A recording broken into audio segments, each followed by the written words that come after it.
Hall of Fame stuff, just shoot us a tweet, send us a message, and let us know who you think are locks besides Reed and Gonzalez. Yep. Like all our social media, all under Midwest Mike, so just hit us up on any of those. New college football playoff rankings came out tonight also. Top 4, or actually I think the top 8 teams were unchanged. You still got Alabama 1, Clemson 2, Notre Dame 3, Michigan 4, 5 is Georgia, and 6 is Oklahoma. Yeah, so, no surprise, things didn't change. This weekend's pretty uneventful. A lot of teams play. They either schedule kind of scrubby teams or don't. They don't. This is not. I think this week is rivalry week. This weekend is rivalry weekend. So this is when some of that stuff can change around. Yeah, like Alabama will play Auburn. Yeah, like last week they played the Citadel, and this week they take on Auburn and whatever. So Michigan, Ohio State. We're kind of seeing a interesting scenario floated around. I haven't talked to you about this before. Okay, let's say Clemson wins out, Notre Dame wins out.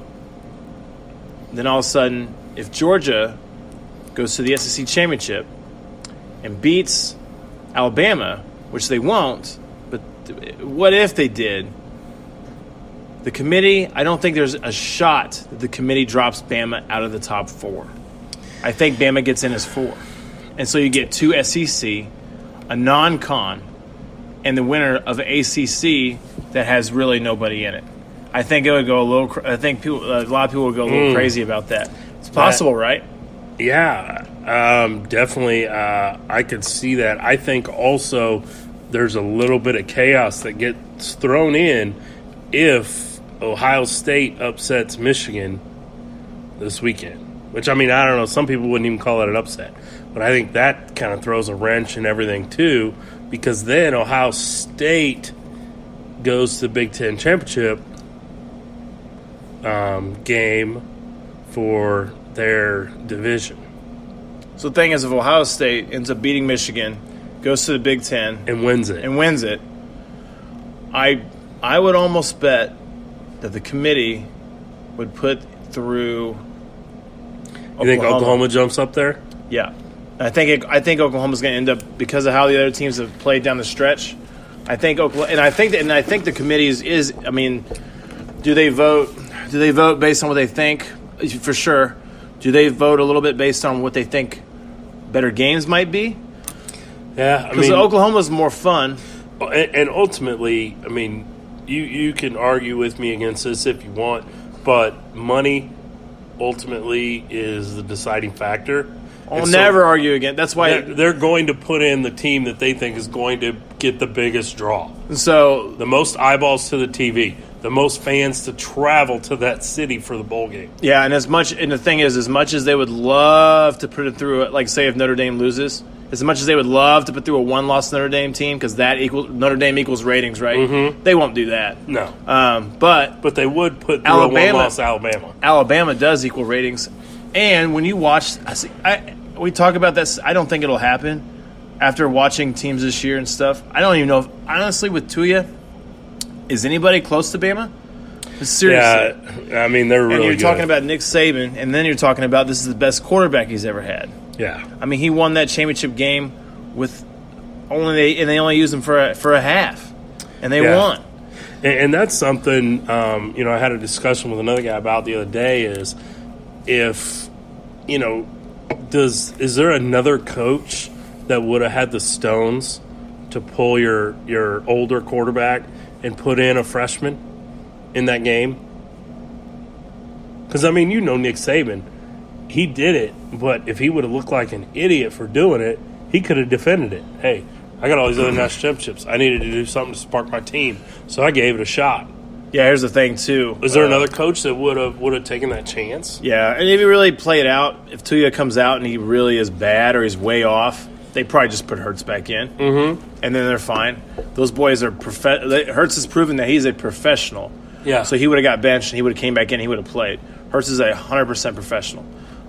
So I don't know. It's funny. I heard kind of a funny thing about Tuya, where they were like, "Man, if he's got to play in a fourth quarter, we don't know what he's like in fourth quarters." He's not playing in the fourth quarter. They throw in Hurts, and Hurts ices the game out, which is it's one of the most I don't know if it's the best Alabama team we've seen because the defense isn't there. The defense is still pretty salty, though. They shut out LSU. Yeah. They did give up 17 to Citadel. Yeah, but that's playing an option team, and when you And the don't thing play is- a lot of option teams, it's tough to stop. Maybe another thing is too. I mean, I don't know what the sub situation was, but they might have been subbing in everybody. I'm sure everybody that suited up against the Citadel they played. Probably. So I'm sure everybody got a snap. So it'll be interesting to see what happens with, these games this weekend, rivalry weekend, and then I believe then championship games are next weekend, and then we start next week. Yeah, and then and then we'll get into kind of bowl season after that. You got a. Are you sticking kind of with your prediction from earlier in the season? Yeah, I think the championship game ends up being Bama Clemson. I think the championship game does end up being Bama Clemson. Oklahoma was my 4. At this point, I don't know that they get in. They definitely need help to get in. Who was your 3? I don't remember who my 3 was. I think I had Bama, Clemson, Michigan, and Oklahoma. I think were mine. Yeah, I think so. I might have had a Georgia in there also. Yeah, two. I might have two SEC. I might have had 2 SEC. Whoa, I didn't have Notre Dame. I'll tell you that. No, I did not have Notre Dame. And they are. I've watched a little bit of them. They are really good. Yeah, I mean, They're I'd really like to. good. I'd like to be able to. They beat Michigan. Yeah, I'd like to be able to sit here and say, "Oh yeah, I had Notre Dame all along." But I knew they were great. Go back and listen to the podcast, and I definitely did not say Notre Dame. So I'm gonna stick with my Bama Michigan because I hope they prove me right. I had Bama beating them. Mm-hmm. One thing I do say about Michigan, the thing that favors them is their defense is nasty. Yeah, And watching them, their offense is good. Their defense is elite. Yeah. Elite. And then kind of knew that coming in with Harbaugh taking over that eventually was that was what it's going to get built to. Elite defense, and then he has a better quarterback on that transfer, and then pretty decent wide receivers. So I like Michigan. Now the fun team to watch on TV is Oklahoma. they are very And fun they to equal watch. ratings, Yeah, but that's why I think they still have a shot to get in. they definitely have a shot to get in. I mean, obviously they need help, but anyway. So we'll see how it all shakes down here over the next couple of weeks. And, we'll continue to keep you updated here on the show.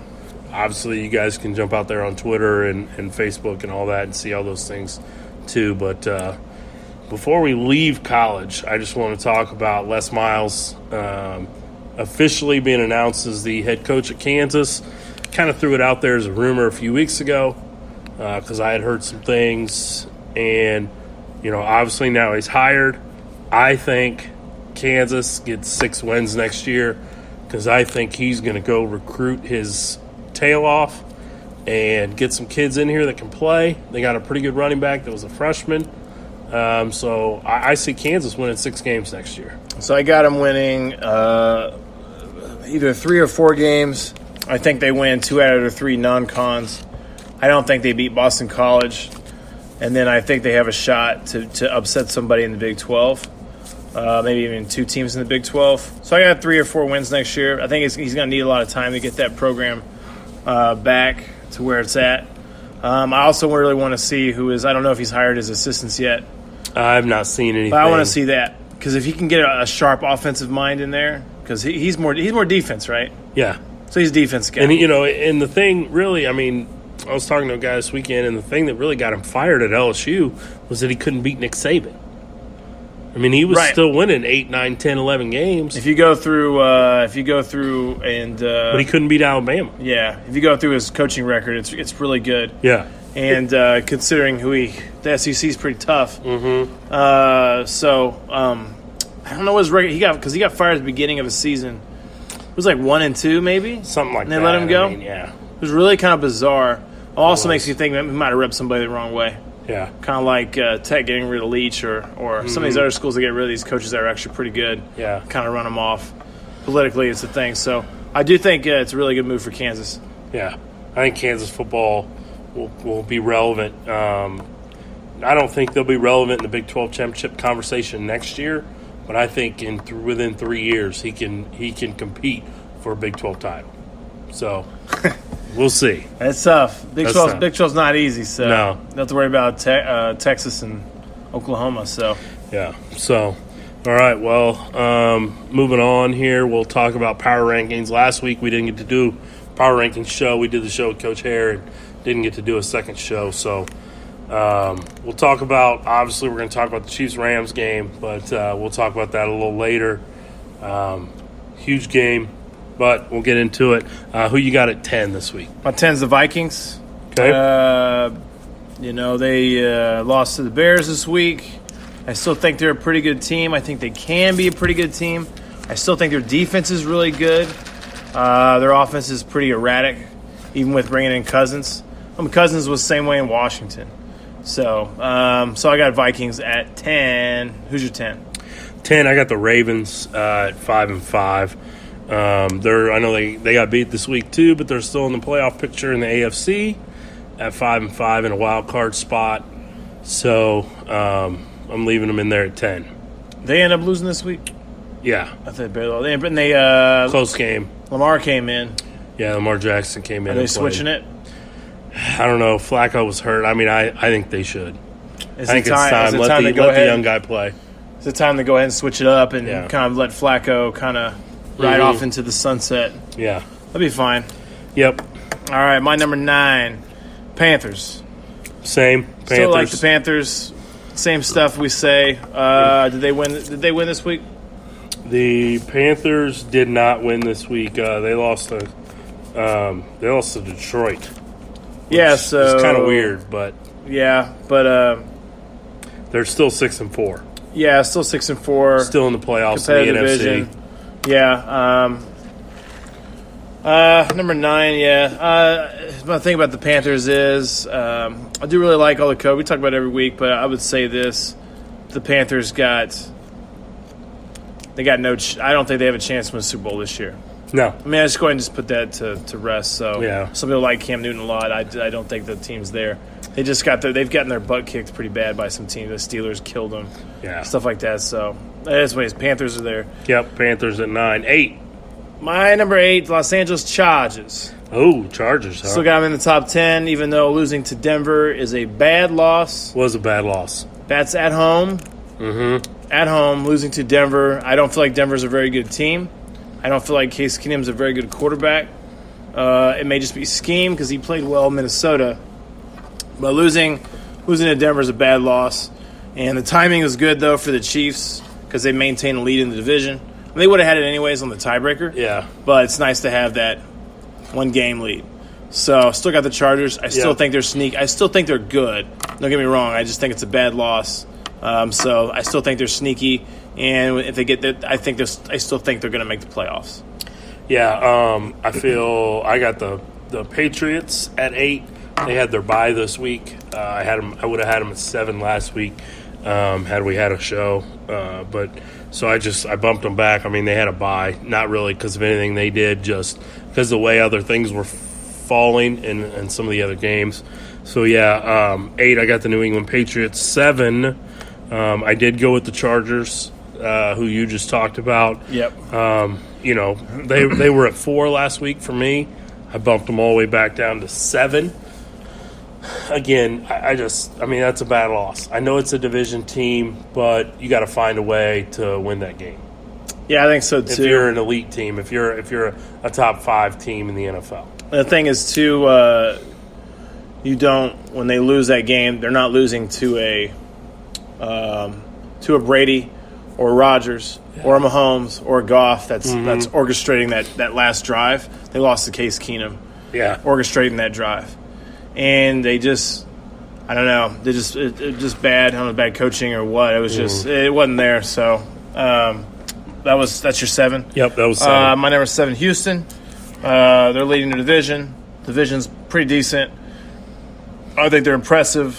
I really like Deshaun Watson, but I'll go with 7 for Houston. All right. Well, I got Houston at 6. Moved them up from 8 last week. All the same reasons you just said. I mean, they're leading their division. They're doing really well. They lost their first 3 games, and now they've won 7 in a row. Yeah, so something's clicked for them. Yeah. So one thing I've heard is that quarterback coming back from an injury took about a month to get the rust off, and then now he's good to go.